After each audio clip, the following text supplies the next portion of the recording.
Hello friends, સ્વાગત છે તમારું મારી ગુજરાતી રસોઈ ટિપ્સ ચેનલમાં। તો આજે આપણે બનાવીશું કલકત્તાની ફેમસ ઝાલમુરી। તો મારી આ રીતે તમે ઘરે ઝાલમુરી બનાવશો તો બહાર જેવી ટેસ્ટી ઝાલમુરી બનીને તૈયાર થશે। તો ચલો આપણે ઝાલમુરી બનાવવાનું શરૂ કરીએ। તો ઝાલમુરી બનાવતા પહેલા સૌથી પહેલા આપણે ઝાલમુરીનો મસાલો બનાવીશું। તો મસાલો બનાવવા માટે મેં અહીંયા એક પાવ લીધો છે। તો સૌથી પહેલા તેની અંદર નાની અડધી ચમચી જેટલો આમચૂર પાવડર લઈશું। સાથે જ નાની અડધી ચમચી જેટલો શેકેલા જીરાનો પાવડર લઈશું। નાની અડધી ચમચી જેટલો ગરમ મસાલો લઈશું। નાની અડધી ચમચી જેટલો ચાટ મસાલો લઈશું। નાની અડધી ચમચી જેટલો સંચર પાવડર લઈશું। નાની અડધી ચમચી જેટલું લાલ મરચું લઈશું। 2 ચપટી જેટલો કારા મરીનો પાવડર લઈશું। નાની અડધી ચમચી જેટલું સાદું મીઠું લઈશું। તો ઝાલમુરીનો મસાલો બનાવવા માટે આપણે બાઉલની અંદર બધા જ મસાલા લઈ લીધા છે। તો હવે આપણે બધા મસાલાને મિક્સ કરી લઈશું।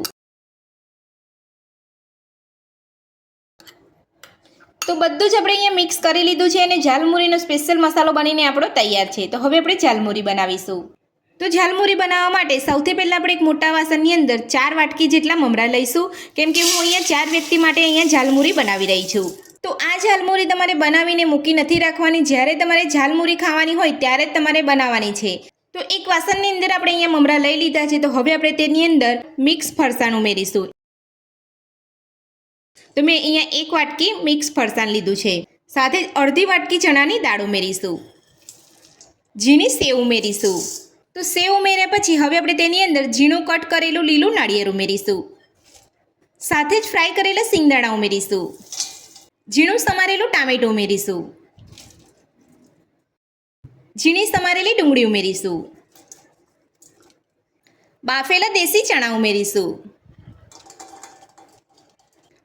કટ કરેલા બાફેલા બટાકા ઉમેરીશું। 2 થી 3 ઝીણા સમારેલા લીલા મરચાં ઉમેરીશું। તો હવે આપણે જે ઝાલમુરીનો મસાલો બનાવ્યો હતો તે ઉમેરીશું।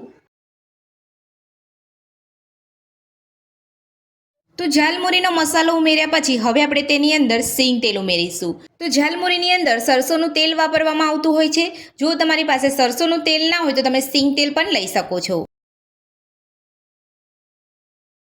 સાથે જ આપણે 1 લીંબુનો રસ ઉમેરીશું। ઝીણા સમારેલા લીલા ધાણા ઉમેરીશું। તો બધું જ આપણે અહીંયા ઉમેરી લીધું છે। જો તમે ઝાલમુરીની અંદર કટ કરેલી કાકડી અને ચણાચૂર તમે ઉમેરવા માંગતા હોય તો તમે એ પણ ઉમેરી શકો છો। તો હવે આપણે બધું સરસ મિક્સ કરી લઈશું।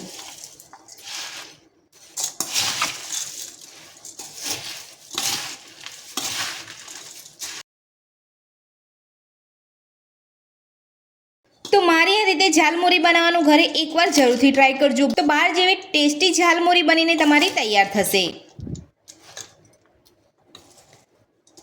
તો બધા જ મસાલાને બધું જ ઉમેર્યા પછી આપણે અહીંયા સરસ મિક્સ કરી લીધું છે અને તમે જોઈ શકો છો જોતાં જ ખાવાનું મન થઈ જાય તેવી ઝાલમુરી બનીને તૈયાર છે। તો ઝાલમુરી બનીને આપણી તૈયાર છે। તો હવે આપણે ઝાલમુરીને સર્વ કરીશું।